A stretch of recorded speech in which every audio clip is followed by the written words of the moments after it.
Thank you very much.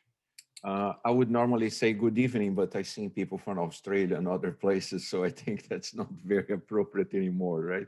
In this day and age, we're in all different time zones and different places. So welcome. I am going to share my screen right now. And, you guys will have this as the PowerPoint, as a PDF already there. So just a quick detail. I normally do this talk as a 2-hour class.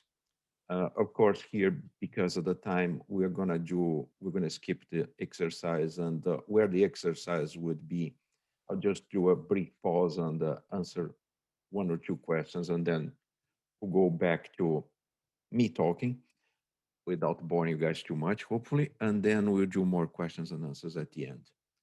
Um, I normally do this class either as 2-hour module or I do as part of my project, my product management class. And I also have a more in-depth OKR class that's a full day that we go into how to coach people and et cetera, et cetera, et cetera. So if you're interested, always ping me. You have my contact information. If you have questions too, please feel free to email. I try to answer as promptly as possible. So OKRs, the topic has been very, very popular lately. I do one of these 2-hour sessions every week, sometimes actually two, which is the case this week. It's a talk, but on Friday I'm actually teaching as a class. And the next 3 weeks I have a bunch of those coming. There has been a lot of interest. I think it's getting a lot more popular. And the whole thing about OKRs is alignment. Alignment is the most important thing as an enterprise. Oftentimes we see that people are working on things that nobody is really clear how they work on that, why they're working on that.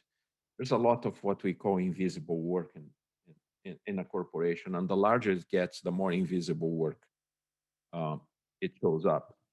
So OKR is a great alignment key, and alignment is important because aligned companies where people are actually working on the things that they should be working and they have clarity on that, they are much faster and, of course, much more profitable. So, how does this thing work? Well, OKRs actually are not new. A lot of people think they are, but they are 40 some years old now. And they started at Intel. And the idea is we need something that gives us a measure you either did or you didn't do. Simple. There's no judgment whether it was completed or not. And then John Doerr, who used to work at Intel, ended up becoming a venture capitalist, and he took OKRs to Google when I believe Google had 20 employees. And from Google, it spread, and now is getting more and more interest, and so much so that, like I said, I keep doing this 2-hour segments quite often. So the idea is OKRs are an alignment framework. The same way you may be familiar with Scrum. Scrum is a lightweight framework. And OKRs are also a lightweight framework, but their focus is strategy and alignment. And the idea is we have common goals, we have shared commitments, and we assign clear accountability.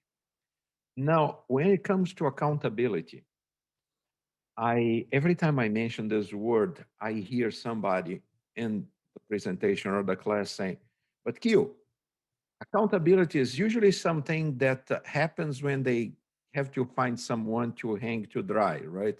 It's when something went wrong." And I don't see accountability this way. I think this is actually a very bad way to see accountability.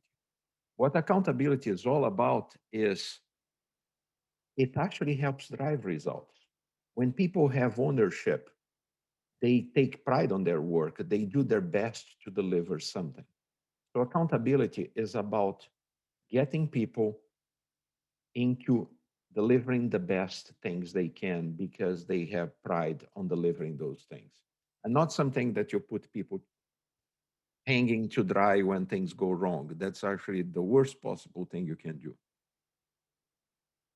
So there are many companies that have been successful with OKRs. Of course, we know Intel and Google for the most part, right? One is where it originated, the other one is where it was first used and then grew. But Mozilla, Netflix, Duolingo, BBC, Spotify, Adobe, LinkedIn, Intuit, and so many more are actually using OKRs very successfully.